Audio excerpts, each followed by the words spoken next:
Chapter 22. The Death of Sikes. Toby Crackit and Charlie Bates were hiding in one of the old houses which had no roofs and the walls were falling down. They were talking in frightened voices. "When was Fagin caught?" asked Toby. "At dinner time today. I hid and escaped up the chimney," said Charlie. "They will hang Fagin and Sikes too when they get him," said Toby in a frightened voice. "We are in real danger."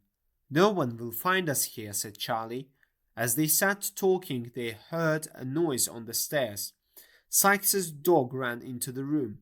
It was covered with mud and was very tired. "What does this mean?" said Toby. "Sikes isn't coming here, is he? I hope not." "No, he has probably left the country and the dog." They gave the dog some water, then it lay down under a chair and went to sleep. The boys lit a candle and placed it on the table. They sat together, frightened, and waited. Suddenly there was a knock at the door below. Toby ran to the window and looked out. His face went white. "We must let him in," said Charlie, picking up a candle. Sikes came in. His face was old and tired, and he had not shaved for 3 days. He sat down and looked at the boys in silence. Eventually he spoke. "When did that dog come here?" Sikes asked. 3 hours ago. "The paper says that Fagin has been caught. Is it true?" "True," said Charlie. "Curse you both," said Sikes. "Have you nothing to say to me?" "You are evil men," shouted Charlie Bates. "I'm not afraid of you. Toby may let you stay here, but I'm not going to help you." Sikes threw him to the floor. His knee was on Charlie's neck when there was another loud knock. There were lights outside and voices. "Open this door."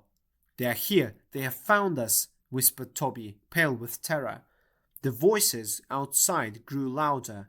People were trying to climb the wall. Some called for ladders. Others said they would burn the house down. "The water," cried Sikes. "The water is low, so I can get away on the river. Give me a rope, Toby, a long rope. The people are all at the front. I will drop down at the back." Toby pointed in fear at a cupboard where there was some rope. Sikes took the longest piece that he could find. He quickly went to the top of the house, climbed to the edge of the roof and looked over. The level of the water was very low. The crowd outside shouted as Sikes appeared on the roof. The people at the front of the house ran round to the back to watch. At the same time, Sikes heard noises inside the house. The police were entering the building. He tied one end of the rope tightly around the chimney. He tied the other end around himself. "I can climb down nearly to the ground," he thought, "and then I can cut the rope and fall. My knife is ready in my hand." At that moment he looked behind him on the roof and shouted in terror. "Those eyes again," he cried. "I can still see her eyes." He fell back and dropped off the roof. The rope suddenly moved and caught around his neck. He fell for 10 meters and then there was a sudden stop. His body hung against the wall, the knife still in his hand, dead.